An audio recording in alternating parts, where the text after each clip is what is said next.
Hey there, everybody. Today I want to talk about the future of REO. Where's all that REO inventory anyway? I'm Tom Day. This is the Default Agent channel. I'd love it if you took the time to subscribe to my channel and hit that like button for me. It really helps me out. I appreciate it. I just recently came back from the Five Star conference in Dallas, Texas. If you're serious about getting into REO, you should consider attending their future events. There are exhibit halls with vendors. Most of the platforms were there, like ResNet and Equator. There are classes and forums with guest speakers. There are cocktail functions, which were great networking opportunities. Sugar Ray performed on Monday night for the conference attendees. I didn't bother with that. I did happen to run into him on the elevator. He didn't really seem interested in talking to anybody. I also ran into several of my subscribers, including one that's going to be joining me at EXP soon. Look forward to that. The forum that I found most interesting was one that was had representatives from Fannie Mae and Freddie Mac and one of the big asset management companies. They had a round table that lasted about an hour and a half or so, and they discussed what was going on in REO volumes and all that. There are varying opinions amongst the panel. Some seem to think, yeah, it could be as bad as it was last time, and others not so much. One seemed to think that, yeah, it might not be as bad as it was, but it might in fact last longer than the last one. Right now, volume is very low. It's as low as it's really ever been in recent history anyway.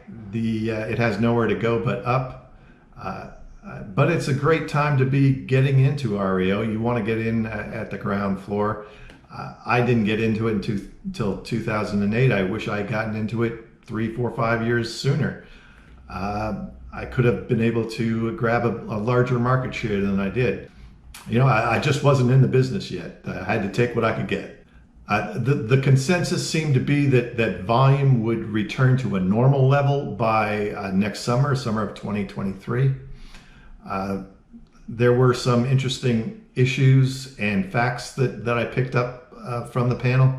Number one being that 98% of people in foreclosure right now have some equity in their home.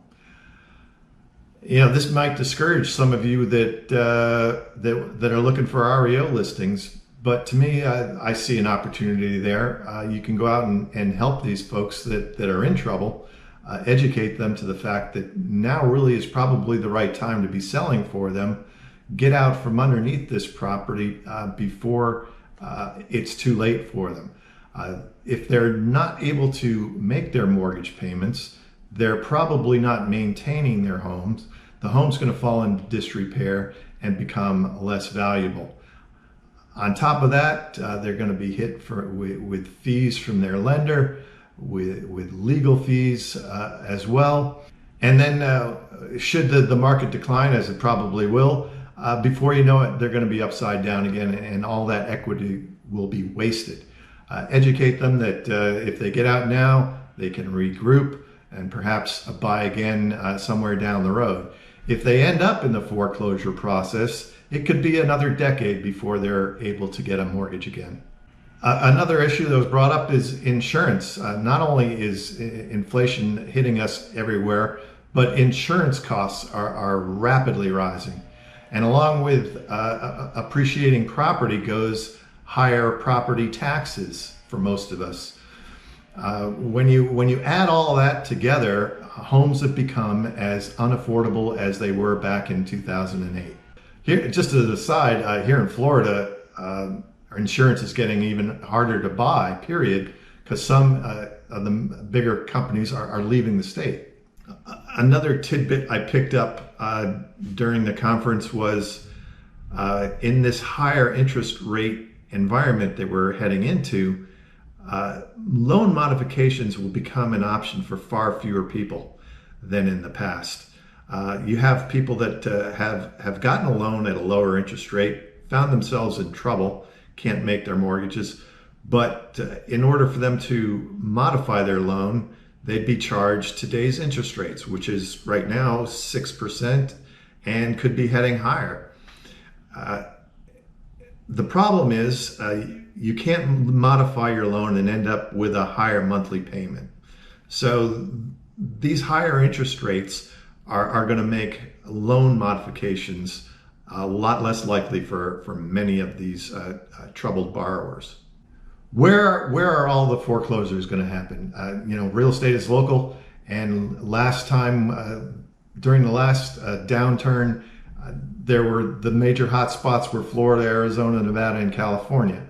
Of course, if the market should turn down again, those same areas will probably find themselves in a similar predicament, but it could be more widespread than it was before. We've seen appreciation spread all over the country, and other hot spots this time could be Illinois and perhaps New Jersey as well. Keep in mind, forecasts need to be taken with a grain of salt. I firmly believe that you need to be prepared for anything. Crises are really opportunities for those that are prepared. So go out there and learn REO, learn short sales. Go out and help homeowners that are in trouble before they get in too deep. That's it for today. Thanks for watching. I'm Tom Day. This is the Default Agent Channel, and I'll see you next time.